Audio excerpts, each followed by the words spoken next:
Queen Elizabeth II was born Princess Elizabeth Alexandra Mary on April 21, 1926, in London, to Prince Albert, Duke of York, later known as King George VI, and Elizabeth Bowes-Lyon. At the time of her birth, most people did not realize Elizabeth would someday become the Queen of Great Britain. Elizabeth, nicknamed Lilibet, got to enjoy the first decade of her life with all the privileges of being a royal without the pressures of being the heir apparent. Elizabeth's dad and mom split their time between a home in London and Regal Cabin, the family's home on the grounds of Windsor Extraordinary Park. Elizabeth and her more youthful sister Margaret were instructed at home by coaches. Scholarly courses included French, math, and history, alongside moving, singing, and workmanship illustrations. With the outbreak of World War II in 1939, Elizabeth and her sister largely stayed out of London, having been relocated to Windsor Castle. From there she made the first of her famous radio broadcasts in 1940,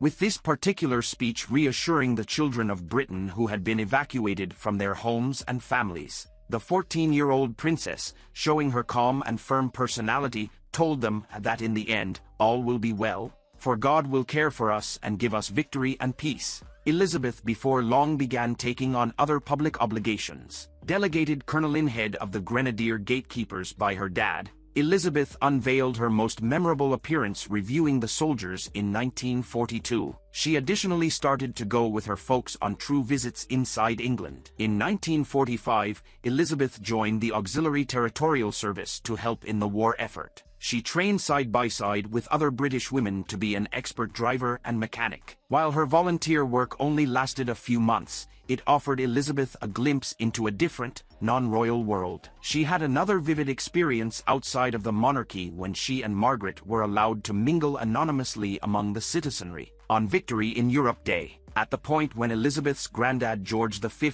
passed on in 1936, his oldest child, Elizabeth's uncle, became ruler Edward VIII. Edward, notwithstanding, was enamored with American divorced person Wallis Simpson and needed to pick either the crown and his heart. Eventually, Edward picked Simpson and surrendered the crown. The occasion steered her life, making her the main beneficiary possible to the English crown. Her dad was delegated ruler George VI in 1937, taking on the name George to accentuate progression with his dad. Her mom became Sovereign Elizabeth. On Lord George's demise in 1952, she became Sovereign Mother and her little girl became Sovereign Elizabeth II. Elizabeth was crowned Queen Elizabeth II on June 2, 1953, in Westminster Abbey, at the age of 25. Elizabeth assumed the responsibilities of the ruling monarch on February 6, 1952, when her father, King George VI, died. For the first time ever, the coronation ceremony was broadcast on television,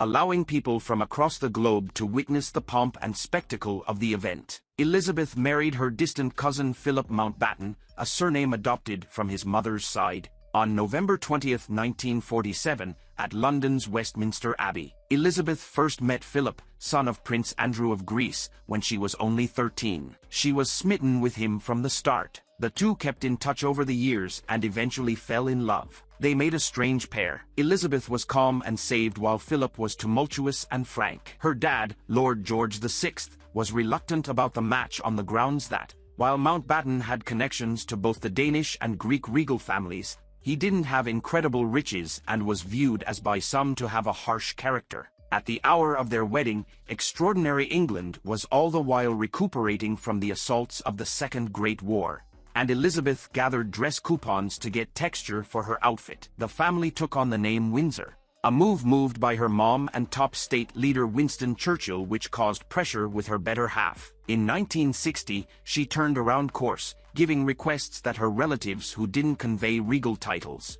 or required last names for lawful purposes like weddings would utilize the last name Mountbatten-Windsor. Throughout the long term, Philip roused various advertising cerebral pains with his spur-of-the-moment, disputable remarks and gossipy tidbits about potential treacheries. Elizabeth and Philip wasted no time in producing an heir, Son Charles was born in 1948, the year after their wedding, and daughter Anne arrived in 1950. Elizabeth had two more children, sons Andrew and Edward, in 1960 and 1964, respectively. In 1969, she officially made Charles her successor by granting him the title of Prince of Wales. Hundreds of millions of people tuned in to see the ceremony on television. In 1981, 32-year-old Charles wed 19-year-old Diana Spencer, best known as Princess Diana, with later rumors surfacing that he was pressured into the marriage by his family. The wedding drew enormous crowds in the streets of London and millions watched the proceedings on television. Public opinion of the monarchy was especially strong at that time. Charles and Diana brought forth Elizabeth's grandson's ruler William,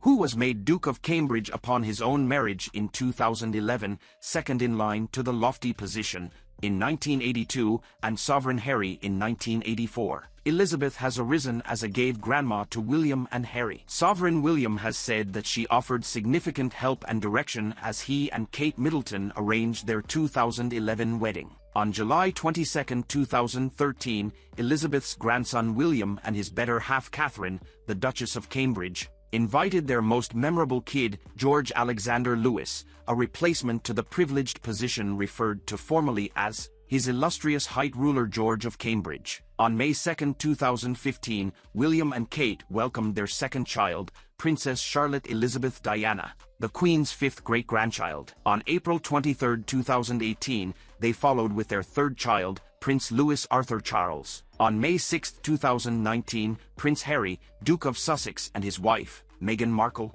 gave the Queen another great-grandchild with the birth of their son, Archie Harrison Mountbatten Windsor. In addition to Prince William and Prince Harry, the Queen's other grandchildren are Peter Phillips, Princess Beatrice of York, Princess Eugenie of York, Zara Tyndall, Lady Louise Windsor, and James, Viscount Severn. She was also a great-grandmother to 10. Elizabeth II's dad and mom were known as the Duke and Duchess of York. Her dad, Ruler Albert, Duke of York, was the second child of Sovereign Mary and Lord George V. Her mom was woman Elizabeth Bowes-Lyon. Elizabeth had attaches with a large portion of the rulers in Europe. Her English predecessors incorporate Sovereign Victoria, administered 1837 to 1901, and Ruler George III, controlled 1760 to 1820. Elizabeth's long and mainly peaceful reign was marked by vast changes in her people's lives, in her country's power, how Britain is viewed abroad, and how the monarchy is regarded and portrayed. As a constitutional monarch,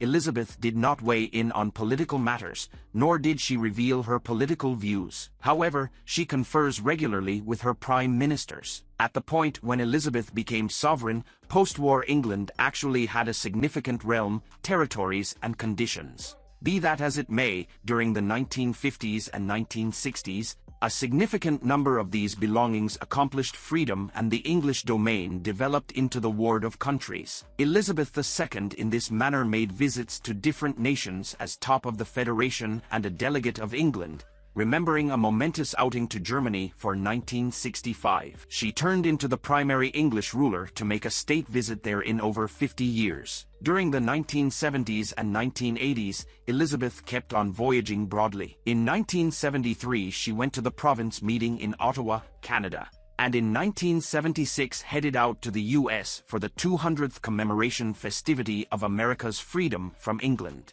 Over 7 days after the fact she was in Montreal, Canada, to open the mid-year Olympics. In 1979, she went to Kuwait, Bahrain, Saudi Arabia, Qatar, the assembled Middle Easterner Emirates and Oman, which collected global consideration and broad regard. In 1982, Elizabeth worried about her second son, Prince Andrew, who served as a helicopter pilot in the British Royal Navy during the Falklands War. Britain went to war with Argentina over the Falkland Islands, a clash that lasted for several weeks. While more than 250 British soldiers died in the conflict, Prince Andrew returned home safe and well, much to his mother's relief. In 2011, Elizabeth showed that the crown still had symbolic and diplomatic power when she became the first British monarch to visit the Republic of Ireland since 1911, when all of Ireland was still part of the United Kingdom. As sovereign, Elizabeth modernized the government, dropping a portion of its customs and making specific locales and fortunes more open to the general population. As England and different countries battled monetarily,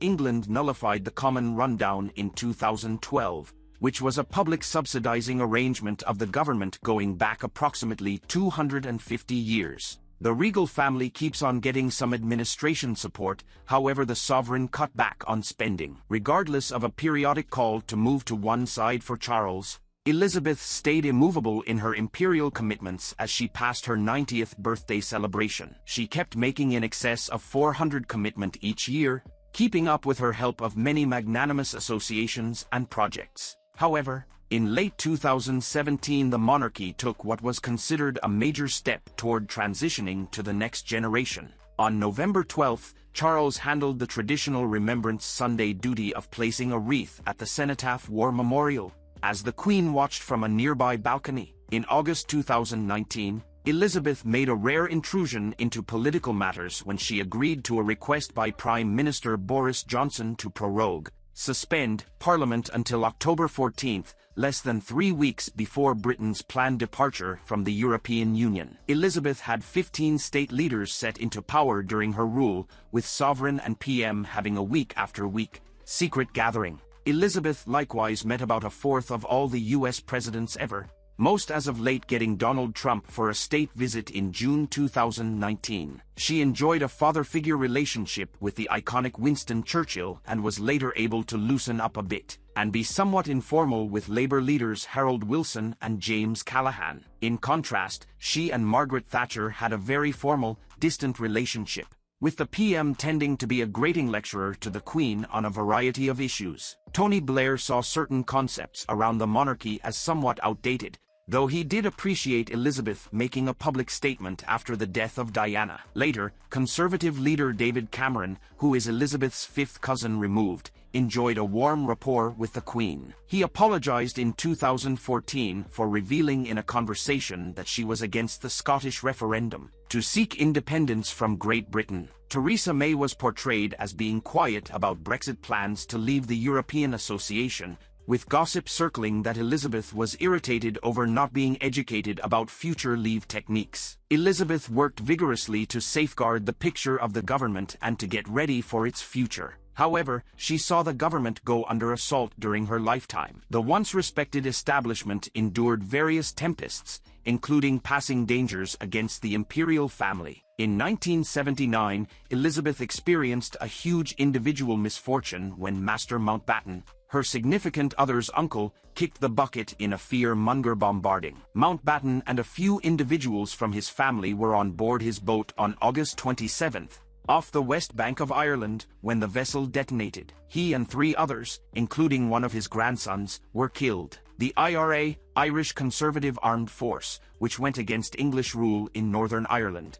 assumed a sense of ownership with the assault. In June 1981, Elizabeth herself had a danger of Elizabeth's son, Charles, to Diana made headlines for years before the couple announced their separation in 1992, followed by their formal divorce in 1996. In the wake of Diana's death in a Paris car crash on August 31, 1997, Elizabeth experienced intense media scrutiny. Her incredibly popular ex-daughter-in-law had been called the People's Princess. The Queen was at her Balmoral estate in Scotland with Charles and his and Diana's 2 sons, Prince William and Prince Harry, at the time. For days, Elizabeth remained silent while the country mourned Diana's passing, and she was sharply criticized for her lack of response. Stories circulated that the Queen did not want to give Diana a royal funeral, which only fueled public sentiment against the monarch. Nearly a week after Diana's death, Elizabeth returned to London and issued a statement on the late princess. Elizabeth additionally at first protested the connection between her child Charles and Camilla Parker Bowles. Charles and Camilla had dated a long time before he met his family, however the relationship finished under family tension, just to continue during Charles and Diana's marriage. Known to be a fanatic for function and custom, she in the end gave indications of mellowing her position throughout the long term. At the point when Charles and Camilla marry in 2005, Elizabeth and Sovereign Phillip didn't go to the common function, however went to a strict gift, and held a gathering in their distinction at Windsor Palace. In 1992, one more of Elizabeth's kids, ruler Andrew, wound up in the sensationalist newspapers, after photographs arose of his significant other Sarah Ferguson, and one more man took part in heartfelt action. The couple separated before long. In November 2017, the media reported the Queen had some $13 million invested in offshore accounts. The news came following the leak of the so-called Paradise Papers to a German newspaper, which shared the documents with the International Consortium of Investigative Journalists. The Duchy of Lancaster, which holds assets for the Queen, confirmed that some of its investments were overseas accounts, but insisted they were all legitimate. Also in 2017, the former owner of the lingerie company Rigby and Peller, which had serviced Elizabeth for more than 50 years, wrote a tell-all autobiography that included some of her experiences with the royal family. Although the author insisted that the book doesn't contain anything naughty, the Queen responded in early 2018 by revoking Rigby and Peller's royal warrant. In 2019, following long stretches of embarrassment encompassing his questionable business pursuits and fellowship with sentenced sex-guilty party Jeffrey Epstein, ruler Andrew had to step down from public obligations, following a media firestorm. Only weeks after the fact, in January 2020, the family again ended up at the center of attention, following the stunner choice by the Duke and Duchess of Sussex to move back from their jobs as senior royals. After the start of the 21st century, Elizabeth experienced two great losses. She said goodbye to both her sister Margaret and her mother in 2002, the same year she celebrated her Golden Jubilee or 50th year on the throne. Margaret, known for being more of an adventurous soul than other royals and who was barred from marrying an early love, died in February after suffering a stroke. Only a few weeks later, Elizabeth's mother, known as the Queen Mother, died at Royal Lodge on March 30th at the age of 101. Elizabeth celebrated her Diamond Jubilee in 2012, marking 60 years as Queen. As part of the Jubilee festivities, a special BBC concert was held on June 4th featuring the likes of Shirley Bassey, Paul McCartney, Tom Jones, Stevie Wonder and Kylie Minogue. Elizabeth was surrounded by family at this historic event, including her husband Philip, son Charles and grandsons Harry and William. On September 9, 2015, she surpassed her great-great-grandmother Queen Victoria as Britain's longest-ruling monarch, who reigned for 63 years. On February 6, 2017, the sovereign celebrated 65 years on the privileged position, the main English ruler to at any point praise her sapphire celebration. The date additionally denotes the commemoration of the passing of her dad. The sovereign decided to go through the day unobtrusively at Sandringham, her country domain north of London, where she went to a faith gathering. In London, there were illustrious firearm salutes at Green Park and at the Pinnacle of London to check the event. The illustrious mint likewise given 8 new dedicatory coins to pay tribute to the sovereign's sapphire celebration. In 2022, the nation celebrated Elizabeth's Platinum Jubilee year. She was the first British monarch to reach that milestone, which marks 70 years on the throne. Elizabeth died peacefully at her Balmoral estate on September 8, 2022. She was 96 years old. For much of her life, the Queen surrounded herself with dogs. She was especially known for her love of corgis, owning more than 30 descendants of the first corgi she received as a teenager, until the death of the final one, Willow, in 2018. Elizabeth was also a horse enthusiast who bred thoroughbreds and attended racing events for many years. Not one for the spotlight, Elizabeth loved calm distractions. She appreciated understanding secrets, dealing with crossword puzzles and, apparently, in any event, watching wrestling on TV.